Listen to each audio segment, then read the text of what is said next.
అధ్యాయం 1 కలియుగ హీన రాజవంశాలు శ్రీమద్భాగవతం 12వ స్కంధం భవిష్యత్తులో కలియుగంలో రాబోయే భూమండల రాజుల గురించి శ్రీల సుఖదేవ గోస్వామి చేసిన అంచనాలతో ప్రారంభమవుతుంది. ఆ తర్వాత ఆయన ఈ యుగంలోని అనేక దోషాలను వివరిస్తారు. ఆపై భూదేవి తనను నిరంతరం జయించాలని ప్రయత్నించే మూర్ఖులైన రాజులను వ్యంగ్యంగా నిందిస్తుంది. తర్వాత సుఖదేవ గోస్వామి 4 రకాల భౌతిక ప్రళయాలను వివరిస్తారు. ఆపై పరీక్షిత్ మహారాజుకు తన చివరి ఉపదేశాన్ని ఇస్తారు. తదనంతరం పరీక్షిత్ మహారాజు తక్షకుడనే సర్పం, పాము పక్షి, కాటుకు గురై ఈ లోకాన్ని విడిచిపెడతారు. నైమిసారణ్యంలోని మునులకు వేదాల యొక్క వివిధ శాఖల మరియు పురాణాల ఉపాధ్యాయులను లెక్కించడం, మార్కండేయ ఋషి పుణ్య చరిత్రను తెలపడం, విశ్వరూపంలో మరియు సూర్యదేవుని రూపంలో ఉన్న పరమాత్మను మహిమపరచడం, ఈ సాహిత్యంలో చర్చించిన విషయాలను సంగ్రహించడం మరియు చివరి ఆశీర్వచనాలతో మరియు ప్రార్థనలతో సూత గోస్వామి శ్రీమద్భాగవత ప్రవచనాన్ని ముగిస్తారు. ఈ స్కందం యొక్క మొదటి అధ్యాయం మగధ రాజవంశం యొక్క భవిష్యత్తు రాజులను మరియు కలియుగ ప్రభావం వల్ల వారు ఎలా పతనమవుతారో సంక్షిప్తంగా వివరిస్తుంది. ఉపరిచర వసువు నుండి పురంజీడి వరకు సూర్యవంశంలో పూరు కుటుంబంలో 20 మంది రాజులు పాలించారు. పురంజయుని తర్వాత ఈ వంశం యొక్క వంశావళి భ్రష్టుపడుతుంది. పురంజయుని తర్వాత ప్రద్యోతనులు అని పిలువబడే 5 రాజులు ఉంటారు. వారి తర్వాత శిశునాగులు, మౌర్యులు, శృంగులు, కాణ్వులు, ఆంధ్రదేశానికి చెందిన 30 మంది రాజులు, 7 ఆభీరులు, 10 మంది గర్దభీలు, 16 మంది కంకులు, 8 మంది యవనులు, 14 మంది తురుష్కులు, 10 మంది గురుండులు, 11 మంది మౌలులు, 5 కిలకిల పాలకులు మరియు 13 మంది బాహ్లికులు వస్తారు. దీని తరువాత 7 ఆంధ్ర రాజులు, 7 కౌసలులు, విదూర మరియు నిషధ దేశాల రాజులు ఒకే సమయంలో వేర్వేరు ప్రాంతాలను పాలిస్తారు. అప్పుడు మగధ మరియు ఇతర దేశాల పాలకుల అధికారం శూద్రులు మరియు మ్లేచ్చుల కంటే ఏమాత్రం మెరుగుకాని మరియు పూర్తిగా అధర్మంలో మునిగిపోయిన రాజుల చేతుల్లోకి వెళుతుంది. శ్లోకాలు 1-2 సుఖదేవ గోస్వామి ఇలా అన్నారు. మాగధ వంశపు భవిష్యత్తు పాలకుల గురించి మేము గతంలో చేసిన గణనలో చివరిగా పేర్కొన్న రాజు పురంజయుడు. ఇతడు బృహద్రథుని వంశస్థుడిగా జన్మిస్తాడు. పురంజయుని మంత్రి సునకుడు రాజును హతమార్చి తన సొంత కుమారుడైన ప్రద్యోతుడిని సింహాసనంపై కూర్చునేలా చేస్తాడు. ప్రద్యూతుని కుమారుడు పాలకుడు, అతని కుమారుడు విశాఖయూపుడు మరియు అతని కుమారుడు రాజకుడు. శ్లోకం 3 రాజకుని కుమారుడు నందివర్ధనుడు. ఈ విధంగా ప్రద్యోతన వంశంలో 5 రాజులు ఉంటారు. వారు 138 సంవత్సరాల పాటు భూమిని అనుభవిస్తారు. శ్లోకం 4 నందివర్ధనుడికి శిశునాగుడు అనే కుమారుడు ఉంటాడు. అతని కుమారుడు కాకవర్ణుడు. కాకవర్ణుడి కుమారుడు క్షేమధర్ముడు మరియు క్షేమధర్ముడి కుమారుడు క్షేత్రజ్ఞుడు. శ్లోకం 5 క్షేత్రజ్ఞుడి కుమారుడు విదిశారుడు మరియు అతని కుమారుడు అజాతశత్రువు. అజాతశత్రువుకు దర్భకుడు అనే కుమారుడు ఉంటాడు మరియు అతని కుమారుడు అజేయుడు. శ్లోకాలు 6-8 అజేయుడు రెండో నందివర్ధనుడికి తండ్రి అవుతాడు. అతని కుమారుడు మహానంది. ఓ కురుశ్రేష్ఠ!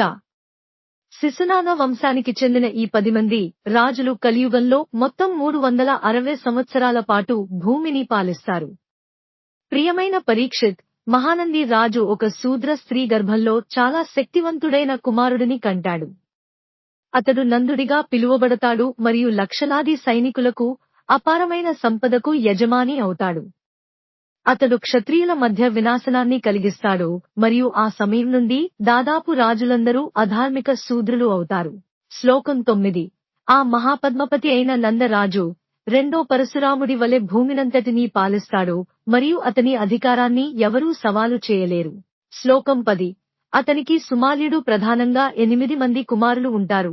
వారు శక్తివంతులైన రాజులుగా 100 సంవత్సరాల పాటు భూమిని ఏలుతారు.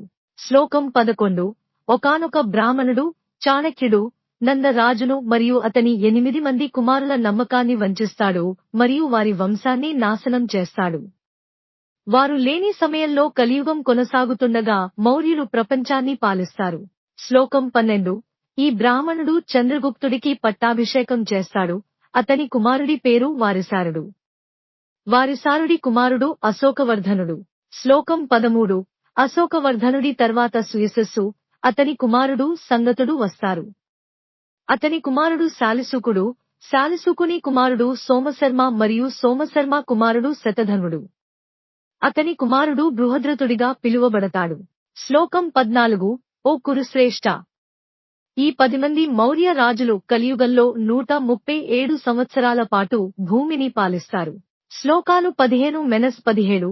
నా ప్రియమైన పరీక్షిత్ మహారాజా! అగ్నిమిత్రుడు రాజుగా వస్తాడు, ఆ తర్వాత సుజ్యేష్ఠుడు. సుజ్యేష్ఠుని తర్వాత వసుమిత్రుడు, భద్రకుడు మరియు భద్రకుని కుమారుడు పులిందుడు వస్తారు. తర్వాత పులిందుని కుమారుడు ఘోషుడు పాలిస్తాడు. అతని తర్వాత వజ్రమిత్రుడు, భాగవతుడు మరియు దేవభూతి వస్తారు. ఈ విధంగా, ఓ కురు వీరులలో శ్రేష్ఠుడా! 10 మంది శృంగ రాజులు 100 సంవత్సరాలకు పైగా భూమిని పాలిస్తారు. ఆ తర్వాత భూమి కాణ్వుల వంశపు రాజుల అణచివేతకు గురవుతుంది. వారు చాలా తక్కువ సద్గుణాలను ప్రదర్శిస్తారు. శ్లోకం 18. కాణ్వుల కుటుంబానికి చెందిన వసుదేవుడు అనే తెలివైన మంత్రి, శృంగ రాజులలో చివరివాడైన దేవభూతి అనే కామప్రవృత్తి కలిగిన వ్యసనపరుడిని చంపి, తానే రాజ్యాధికారాన్ని చేపడతాడు. శ్లోకం 19. వసుదేవుని కుమారుడు భూమిత్రుడు మరియు అతని కుమారుడు నారాయణుడు. కాణ్వుల వంశానికి చెందిన ఈ రాజులు కలియుగంలో మరికొక 345 సంవత్సరాల పాటు భూమిని పాలిస్తారు. శ్లోకం 20. కాణ్వులలో చివరివాడైన సుశర్మ, ఆంధ్ర జాతికి చెందిన నీచమైన శూద్రుడైన తన సొంత సేవకుడు బలి చేతిలో చంపబడతాడు. అత్యంత పతనం చెందిన ఈ మహారాజా బలి కొంతకాలం పాటు భూమిపై నియంత్రణ కలిగి ఉంటాడు. శ్లోకాలు 21-26. బలి సోదరుడు కృష్ణుడు భూమికి తదుపరి పాలకుడు అవుతాడు. అతని కుమారుడు శాంతకర్ణుడు మరియు అతని కుమారుడు పౌర్ణమాసుడు. పౌర్ణమాసుని కుమారుడు లంబోదరుడు, ఇతడు మహారాజా చిబిలకుడికి తండ్రి అవుతాడు. చిబిలకుడి నుండి మేఘస్వాతి వస్తాడు, అతని కుమారుడు అటమానుడు. అటమానుడి కుమారుడు అనిష్టకర్మ, అతని కుమారుడు హాలేయుడు మరియు అతని కుమారుడు తలకుడు. తలకుడి కుమారుడు పురీషభీరువు మరియు అతని తర్వాత సునందనుడు రాజు అవుతాడు. సునందనుడి తర్వాత చకోర మరియు 8 మంది బాహువులు వస్తారు. వారిలో శివస్వాతి శత్రువులను గొప్పగా అణచివేసేవాడు. శివస్వాతి కుమారుడు గోమతి. అతని కుమారుడు పురీమానుడు, అతని కుమారుడు మేధశిరస్సు. అతని కుమారుడు శివస్కందుడు మరియు అతని కుమారుడు యజ్ఞశ్రీ. యజ్ఞశ్రీ కుమారుడు విజయ, ఇతనికి చంద్రవిఘ్న మరియు లోమధి అనే 2 కుమారులు ఉంటారు. ఓ కురువంశ ప్రియపుత్రుడా! ఈ 30 మంది రాజులు మొత్తం 456 సంవత్సరాల పాటు భూమిపై సార్వభౌమాధికారాన్ని అనుభవిస్తారు. శ్లోకం 27. ఆ తర్వాత అవభృతి నగరం నుండి ఆభీర జాతికి చెందిన 7 రాజులు, ఆపై 10 మంది గర్దభీలు వస్తారు. వారి తర్వాత 16 మంది కంకులు అనే రాజులు పాలిస్తారు మరియు వారు తమ విపరీతమైన అత్యాశకు ప్రసిద్ధి చెందుతారు. శ్లోకం 28. 8 మంది యవనులు అధికారాన్ని చేపడతారు. ఆ తర్వాత 14 మంది తురుష్కులు, 10 మంది గురుండులు మరియు మౌనుల వంశానికి చెందిన 11 మంది రాజులు వస్తారు. శ్లోకాలు 29-31. ఈ ఆభీర్లు, గర్దభీలు మరియు కంకులు 1099 సంవత్సరాల పాటు భూమిని అనుభవిస్తారు మరియు మౌనులు 300 సంవత్సరాల పాటు పాలిస్తారు. వారందరూ మరణించిన తర్వాత కిలకిల నగరంలో భూతనందుడు, వంగిరి, శిశునంది, శిశునంది సోదరుడు యశోనంది మరియు ప్రవీరకుడు అనే రాజుల వంశం పుట్టుకొస్తుంది. కిలకిల రాజులు మొత్తం 106 సంవత్సరాల పాటు అధికారాన్ని చెలాయిస్తారు. శ్లోకాలు 32-33. కిలకిల రాజుల తర్వాత వారి 13 మంది కుమారులు బాహ్లికులు వస్తారు.